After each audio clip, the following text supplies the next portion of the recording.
Assalamualaikum warahmatullahi wabarakatuh. Perkenalkan, kami dari kelompok 8 yang beranggotakan ada Afrah Yunas, ada Dimas Setiono, dan yang terakhir ada Faizani Putri.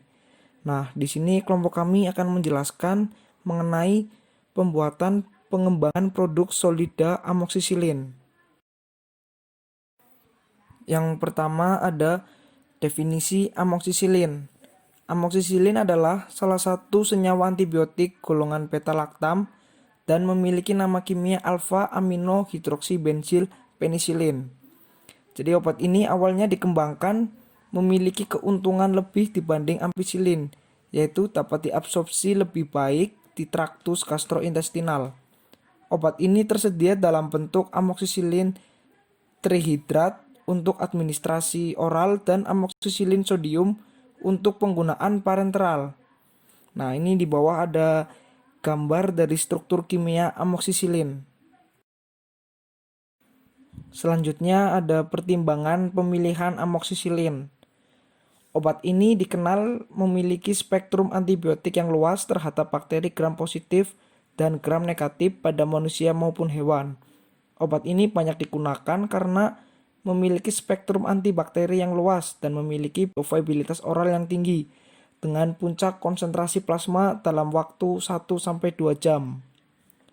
Konsentrasi puncak amoksisilin 2-2,5 kali lebih besar dibandingkan dengan ampicillin setelah administrasi oral pada dosis yang sama. Selanjutnya masuk ke bagian tablet. Tablet adalah sediaan padat yang mengandung bahan obat dengan atau tanpa bahan pengisi. Kelebihan sediaan tablet yaitu ringan, mudah dalam pengemasan, pemindahan, dan dalam penyimpanan.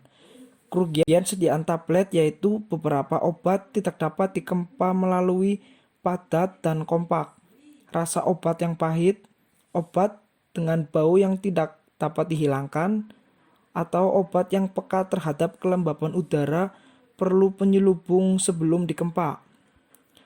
Nah, ada bahan tambahan pembuatan tablet. Yang pertama ada bahan pengisi atau diluent. Jadi bahan pengisi ini bertujuan untuk memperbesar volume dan berat tablet. Nah, di sini ada contoh dari bahan pengisi antara lain laktosa, pati, dextrosa, dikalsium, fosfat, dan mikrokristal. Selanjutnya yang kedua ada bahan pengikat atau binder. Bahan pengikat ini bertujuan untuk membantu melekatkan partikel dalam formulasi. Nah, di sini ada contohnya, ada gom akasia, gelatin, sukrosa, bifepi, metil selulosa, karboksimetil selulosa, dan pasta pati terhidrolisis. Selanjutnya yang ketiga ada bahan penghancur atau disintegran. Bahan penghancur atau disintegran ini bertujuan untuk penambahan bahan penghancur untuk memudahkan pecahnya atau hancurnya tablet ketika kontak dengan cairan saluran pencernaan. Nah, di sini ada contohnya, ada tepung jagung dan kentang, turunan amilum seperti karboksimetil selulosa, resin, dan bahan pembesar lainnya. Selanjutnya syarat tablet. Yang pertama, nomor 1, rilis bahan aktif seperti hancur, disolusi, dan absorpsi. Yang kedua, stabil, kemampuan produk untuk bertahan dalam batas yang ditetapkan dan sepanjang penyimpanan. Yang ketiga, ada keseragaman bobot. Perbedaan antara tablet untuk bahan aktif lebih dari 50% banding 50%. Yang nomor 4, keseragaman kandungan. Yang A ada bahan aktif 50% banding 50. Yang B tablet salut. Syaratnya yang nomor 1, terima jika kurang dari 100% banding 85 sampai 115%. Standar deviasinya kurang dari 6%. Yang nomor 2, jika dalam tablet 75 sampai 125%, standar deviasi lebih dari 6%. Dan yang ketiga, jika tidak lebih satu tablet 85 sampai 115%, standar deviasi kurang dari 7,8%. Terus yang nomor 5, waktu hancur tablet. Semua tablet harus sempurna. Yang nomor 6, laju disolusi. Untuk obat yang kelarutan bahan aktifnya terbatas. Yang nomor 7, variabilitas atau keregasan. Yang nomor 8, kekerasan. Kekerasan tablet yang baik adalah untuk tablet kecil 4-5 kg per cm dan untuk tablet besar 7-11 kg per cm. Yang terakhir yang 9, ada keseragaman ukuran. Selanjutnya ada jenis-jenis tablet. Nah, jenis-jenis tablet ada 13. Yang nomor 1, tablet kompresi, yaitu tablet kompresi yang dibuat dengan skali tekanan menjadi berbagai bentuk tablet dan ukuran.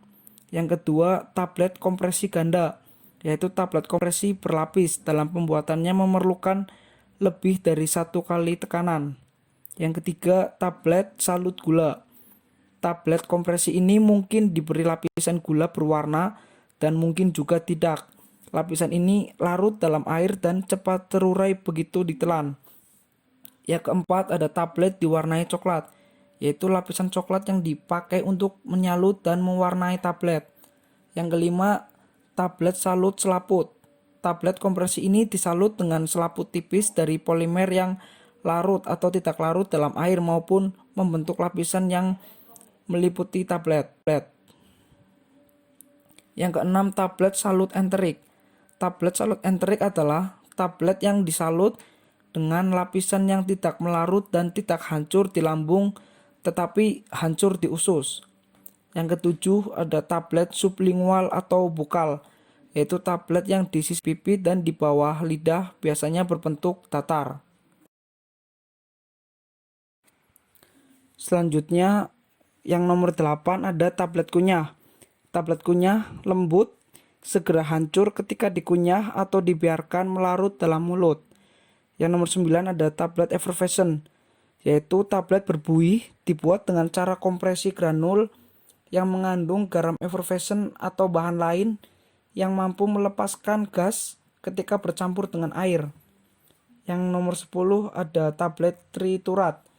Jadi tablet ini bentuknya kecil dan biasanya silinder, dibuat dengan cetakan atau dibuat dengan kompresi dan biasanya mengandung sejumlah kecil obat keras. Yang ke-11, tablet hipodermik, yaitu tablet yang dimasukkan di bawah kulit untuk digunakan oleh dokter dalam membuat larutan parenteral secara mendadak. Yang nomor 12, tablet pembagi, yaitu tablet ini untuk membuat resep lebih tepat.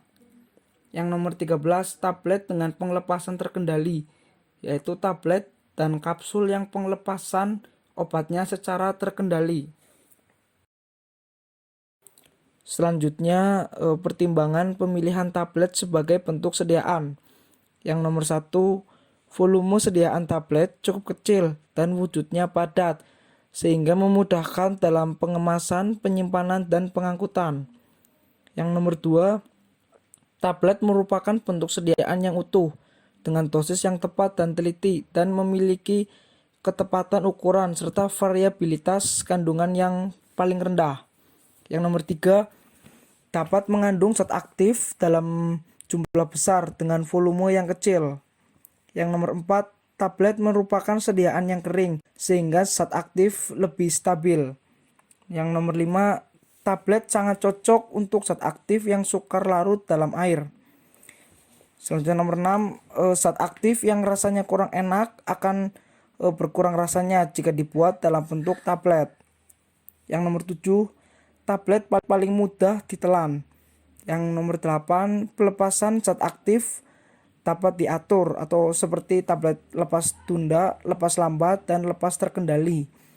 Nomor 9, tablet dapat disalut untuk melindungi zat aktif, menutupi rasa dan bau yang tidak enak untuk terapi lokal kayak salut enterik. Nah, yang nomor 10, dapat diproduksi besar-besaran, sederhana, cepat, sehingga biaya produksinya lebih rendah. Yang nomor 11, pemakaian obat oleh penderita lebih mudah. Selanjutnya yang nomor 12. Pemakaian tablet merupakan bentuk sediaan oral yang memiliki sifat pencampuran kimia, mekanik, dan stabilitas mikrobiologi yang paling baik.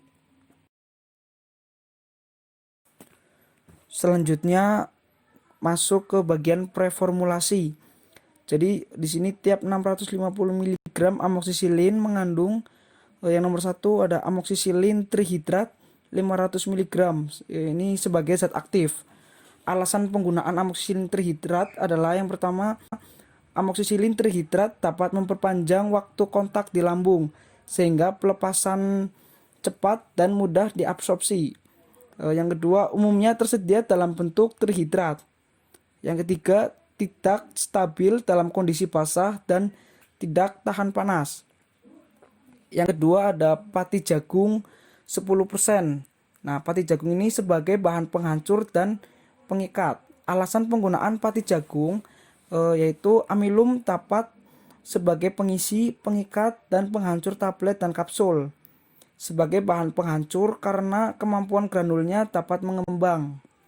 Selanjutnya yang ketiga ada magnesium stearat 1%. Ini sebagai lubrikan. Alasan penggunaan magnesium stearat yaitu yang pertama, mampu mengurangi gesekan selama proses pengempaan tablet dan untuk mencegah massa tablet melekat pada cetakan. Yang kedua, merupakan lubrikan paling efektif. Yang ketiga, konsentrasi antara 0,2 sampai 2,0% dengan kadar penggunaan maksimum sebanyak 1%. Nah, selanjutnya ini yang nomor 4 ada talak 0,3%. Nah, ini talak sebagai glidan. Alasan penggunaan talak yang pertama, merupakan glidan yang baik dan dapat dikombinasikan dengan magnesium stearat untuk memperbaiki sifat aliran dari granul. Yang kedua, untuk memacu aliran serbuk atau granul dengan mengurangi gesekan antar partikel. Ini yang kelima, yang terakhir ada Avicel pH MCC tipe pH 102 atau sampai 650 mg. Nah, ini sebagai bahan pengisi. Alasan penggunaan ini yaitu yang pertama, memiliki ukuran partikel yang lebih besar untuk meningkatkan sifat aliran. Yang kedua, sebagai bahan pengisi atau diluent yang berfungsi memperbesar volume massa agar mudah dicetak dan dibuat. Yang ketiga, ini digunakan dalam konsentrasi 5-20%. Selanjutnya, alasan formulasi. Alasan merancang formula amoksisilin trihidrat yaitu karena amoksisilin trihidrat dapat memperpanjang waktu kontak di lambung sehingga pelepasan obat cepat dan mudah diabsorpsi. Nah, yang kedua, amoksisilin trihidrat tidak stabil dalam kondisi basah atau lembab dan tidak tahan panas sehingga proses pembuatan amoksisilin trihidrat dibuat dengan metode granulasi kering.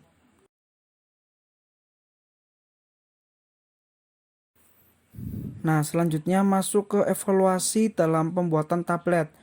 Ini ada evaluasi serbuk dan evaluasi tablet. Evaluasi serbuk yang pertama ada uji sifat alir dan sudut diam.